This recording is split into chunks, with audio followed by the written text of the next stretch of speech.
უცებ მიმოვიხილოთ 2025 წლის დეკემბრის ბოლო დღეების მოვლენები მსოფლიოში, იმიტომ რომ აშკარად რაღაცა ძალიან დაიძაბა მდგომარეობა არაერთი მიმართულებით. პირველი, ჩინეთი და ტაივანი. ჩინეთი ატარებს ომის სიმულაციებს ტაივანის გარშემო და ცდილობს, რომ სრული ბლოკადა მოახდინოს მისი.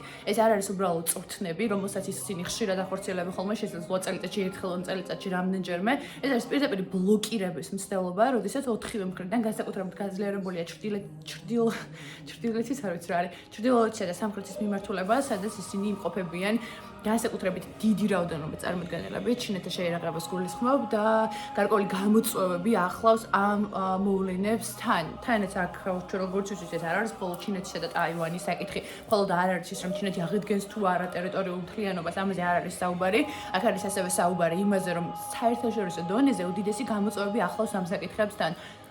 ჩინეთს მხარს უმაგრებს ირანი, რუსეთი, ხოლო ტაივანს ამ შემთხვევაში როგორც ჩანს უფრო მეტად დაუდგება გვერდით დასავლეთის სამყარო და მიუხედავად იმისა, რომ რუსეთის პროგნოზი თავდაპირველად იყო ისეთი, რომ რუსეთიც ტაივანის გვერდით აპირებდა ამ კონფლიქტში დგომას, მან შეცვალა პოზიციები და განაცხადა, რომ ის ჩინეთს დაუჭერს აქაც მხარს, მაგრამ ნუ ეხლა რუსეთის დაპირება ცოტა ისეთია, როგორც ჩერჩილი ამბობდა, რუსეთის მიერ ხელმოწერას და რაღაც შეთანხმების დადებას, რომელიმე სახელმწიფოსთან თვითონ იმ ფურცელს უფრო მეტი ფასი აქვს, ვიდრე რუსეთის მიერ გაკეთებულ ხელმოწერას. მოკლედ საკმაოდ რთული და დაზაბული მდგომარეობაში იმყოფება ტაივანი და ზოგადად მოკლედ გართულებულია მდგომარეობა. მეორე, ვენესუელა და ჩინეთი, უკაცრავად ვენესუელა და ამერიკის შეერთებული შტატები, როგორც ვიცით, ამერიკის შეერთებულ შტატებს განსაკუთრებით ტრამპის ადმინისტრაციის პირობებში საკმაოდ დაზაბული მდგომარეობა აქვს, დაძაბული ურთიერთობა აქვს ვენესუელასთან და განსაკუთრებით მის მმართველ რგოლთან ნიკოლა მადუროს ხელმძღვანელობით.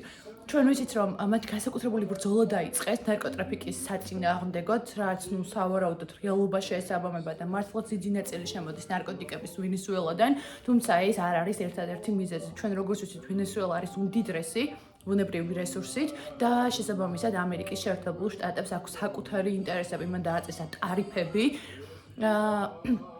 შემომავალ რესურსებთან დაკავშირებით, თუმცა როგორც ჩანს, როგორც ექსპერტები ამბობენ, რომ ჯობია რომ მოხდეს შესყიდვა, მაგრამ რაღაც მხრივ მათ სურთ არა შესყიდვა, არამედ უშუალოდ ამის კონტროლი. თანაც ვენესუელა თანამშრომლობს სხვა არადემოკრატიულ სახელმწიფოებთან, ჩინეთთან, ასევე რუსეთთან, ასევე ირანთან და შესაბამისად ეს კიდევ უფრო მეტად ამწვავებს მდგომარეობას. მაგრამ ახლა უფრო მძიმე მოვლენებზე გადავიდეთ, არაერთი შემთხვევა გაისმა უკვე პრესაში, არაერთი შემთხვევის, როდესაც ცეცხლი ხდება ზღვაში ტრამპის ადმინისტრაციის პირობებში, განსაკუთრებით ამ ბოლო პერიოდში, როდესაც ისინი თითქოს ამ ნარკოტრაფიკის წინააღმდეგ იბრძვიან და თავდასხმას ახორციელებენ საზღვაო ნაწილებზე, რომლებსაც მათი აზრით შემოაქვთ და უნდა შემოიტანონ ნარკოტიკი ამერიკის შეერთებულ შტატებში, რაც მათი ახსნით კლავს. და შესაბამისად ისინი დაუნდობლად ექცევიან ამ გემებს, მაგრამ გავრცელდა ერთი ვიდეო, რომლის ავთენტურობა არ ვიცი ჯერ დადასტურდა თუ არა, თუმცა გავრცელდა ვიდეო, სადაც მიუხედავად იმისა, რომ ეს გემები წყვეტენ წინააღმდეგობას და ნებდებიან, ამერიკის მხრიდან მაინც გრძელდება ცეცხლის გახსნა სამწუხაროდ, რაც არის საზღვაო სამართლის, საერთაშორისო სამართლის ყველანაირი დარღვევა, ყოველდღე მიუღებელია დანებებული ადამიანის და დანებებული ჯგუფის გაწირვა და ცეცხლის გაგრძელება, როდესაც ისინი გამოხატავენ დანებებას, რაც არის ყოველდღე ამორალური ომის დანაშაული, არის ყველანაირი საერთაშორისო ნორმის ერთნაირად დარღვევა და უმძიმესი დანაშაული. მესამე ეს არის გამწვავება ირანსა და ევროპას, ამერიკის შეერთებულ შტატებსა და ირანს შორის, იმიტომ რომ სრულმასშტაბიანი ომი გამოაცხადა ირანის პრეზიდენტმა მთელი ევროპის, ამერიკის შეერთებული შტატების და ამ ფონზე რომ ვლაპარაკობ, მიყვარს ომებზე.